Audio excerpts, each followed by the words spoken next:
نعیمی پور، در خصوص اول مالکیتی تیم بگید که چی شد بالاخره مالکیت به شما دادن گرفتن، چیه جریان؟ عرض سلام و ادب و احترام خدمت شما هواداران و مردم عزیز رشت. در خصوص مالکیت که آقای آرمان و آقای المسخال توضیح بدن بهتره. ما تیمو موقتا تحویل آقای آرمان دادیم، در جریان هم هستید همه، ولی خب حمایتمون از تیم انجام دادیم به عنوان یه هوادار، به عنوان کسی که داماشو دوست داره. این که بخوان هر روز بگن تیم مال این تیم مال اون، گروکشی بکنن، اینا قشنگ نیستش. کاری نداره جلسه رسیدگی گذاشتن، یک بار رسیدگی کردن، چرا هی پله پله کار رو پیش ببریم؟ و حرف مشخصه آرام. ببینید ما یه قراردادی داریم، دوستان دوست دارن خارج از اون قرارداد عمل کنن، دوست دارن با فشارهایی که میارن قضیه رو ببرن به حاشیه. ما هم به این قضیه نمیدیم. حالا به هر حال آقای آرمان هم توی وضعیتی اومدن تیمو تحویل ما دادن، چون کار تیم رو زمین مونده بود و به نظرم اومدن ما رو به عنوان مسکن وارد کردن. ولی این که بخوان کار رو یکسره بکنن بهتره که تکلیف روشن کنن. یه سوال ویژه دارم از همه مردم، اونایی که این موضوع رو پیگیری میکنن: چرا این آقا دنبال پولش نمیره، چرا دنبال تیم میاد؟ خب چون دنبال پولش بره باید عدد مشخصی ها بگیره، طبق بندهای قراردادی بدهی‌ها باید از اون عدد کم بشه، بقیه‌اش بهش پرداخت شه. چرا همش میگه تیم رو میخوام؟ چرا رفته فصل بگیره؟ چرا رفته تیم تحویل بگیره؟ یعنی با این اهرام فشاره، با این تیمو وجه المصالحه قرار ندن. به نظر من قشنگ نیستش. ضرر رو هوادار میکنه و تیم دیگه اگه اینجوری باشه. اونایی که آدماشو دوست دارن، از هوادار گرفته، مربی گرفته، بازیکن گرفته، من مالک تیم گرفته، و اونایی که اصلا تو ادارات، تو همین هیئت فوتبال هم هستن کسایی که عاشق این تیمن، تو اداره کل ورزش هم هستن کسایی که عاشق تیمن.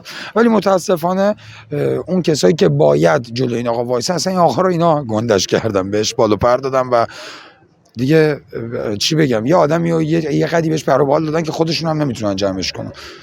الان 2 تا بازی بیرون خونه داره داماش، هزینه‌شو کی میخواد بده؟ شما خودتون پرداخت میکنید؟ اداره کل؟ آقای آرمان. آقای آرمان اداره کل پرداخت میکنه؟ شما چی نظرتون؟ من که نمیتونم میدونم بخواد پرداخت کنه.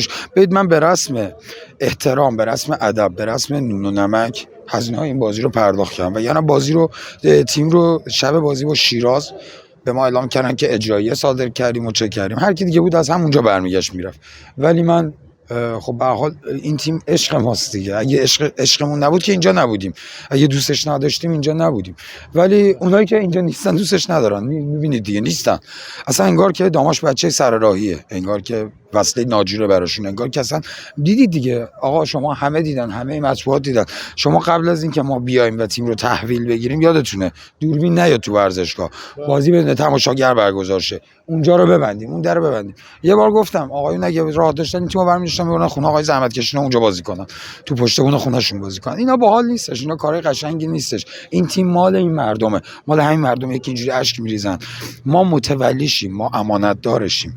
بارها در مورد مسئولیت اجتماعی ما نسبت به این تیم صحبت کردم، تکرار مکرر میشه، ولی وقتی گوشی سنگین باشه آدم خوابو میشه از خواب بیدار کرد. آدمی که خودشو به خواب زده رو نه. متاسفانه 2 تا متولیای ورزش خودشونو به خواب زدن. چه دلیلی داره نمیدونم، وگرنه متن قرارداد کاملا شفافه، موضوع کاملا مشخصه. یک قرارداده، یک مبلغ، یک بدهیه. ما یک تیم رو خریدیم، آقا دیگه همه عددو میدونم بگم، اشکالی نداره.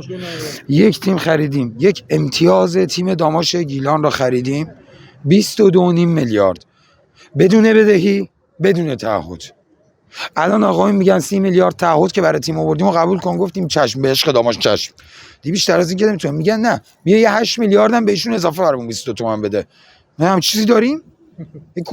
کجای قرارداد ما هم چیزی نوشته؟ چرا به قرارداد که میرسن میگن اینو بذار کنار، بیا یه دونه توافقنامه برای من امضا کرده بود نوشته بودن، هی میگن اونو امضا نکرده. آقا معلومه امضا نمیکنم.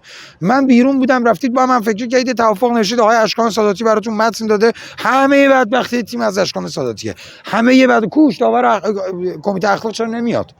مگه ایشون ناظر کمیته اخلاق نیست؟ چرا الان 2 ماه تو ورزشگاه پیداش نمیشه؟ فقط تو این رستوران و اون رستوران و این دادگاه اون دادگاه با آقای زحمتکش. چی میخوام با آقای زحمتکش؟ منافعشون کجاست که با همن؟ سوالم فردا برن شکایت کنن، من دارم سوال میکنم، میگم منافعشون کجاست، بیان بگن، دقیق بگن. اگر اسم داماشو بیارن دیگه حالمون بد میشه، چون تنها دغدغه‌ای که آقای زحمتکش، آقای ساداتی و این دوستان ندارن داماش. مرسی. خواهش میکنم.